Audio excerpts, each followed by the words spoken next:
Toast. Non, je rigole, je vais pas faire la folie de Kenny encore, parce que je suis tout en fou. Yo tout le monde, c'est Pauland. Aujourd'hui, sur cette vidéo aujourd'hui, ça va parler d'un sujet qui paraît très science-fiction au premier abord, mais en fait, ce ne l'est pas trop. Donc, vu le titre de la vidéo, je pense que j'ai perdu du monde, un peu beaucoup.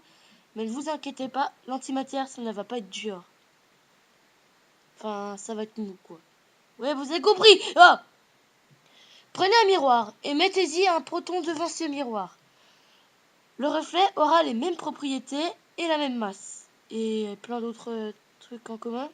La seule chose qui ne sera pas en commun, ça serait la charge.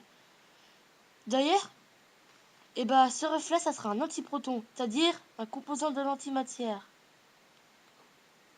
Et en fait, cette charge négative, en fait, cet antiproton, en fait, sa charge sera pas positive comme le proton, elle sera négative.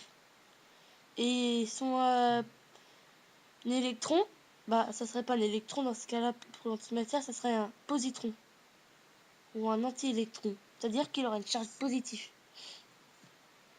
Mais pourquoi y a-t-il si peu d'antimatière que de matière dans notre univers? Déjà, prenons une pièce de matière.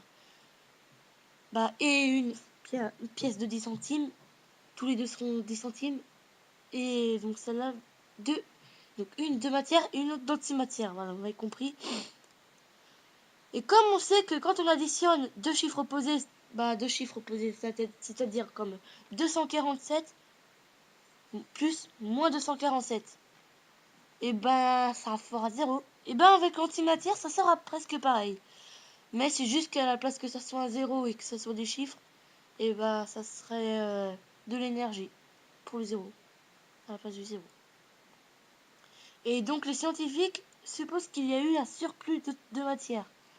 Donc tout l'antimatière et la matière d'avant, elles se seront rencontrées pour faire de l'énergie. Et puis ça aurait fait plein d'explosions et tout. Ça serait pas très cool. Et donc ce surplus, ça serait l'univers qui est aujourd'hui. C'est l'univers qui est aujourd'hui. Y compris nous. Voilà. Mais avant que vous vous décevez avant que vous soyez blasé, tout ça, sachez que l'antimatière existe bel et bien. Et on peut même la synthétiser en laboratoire.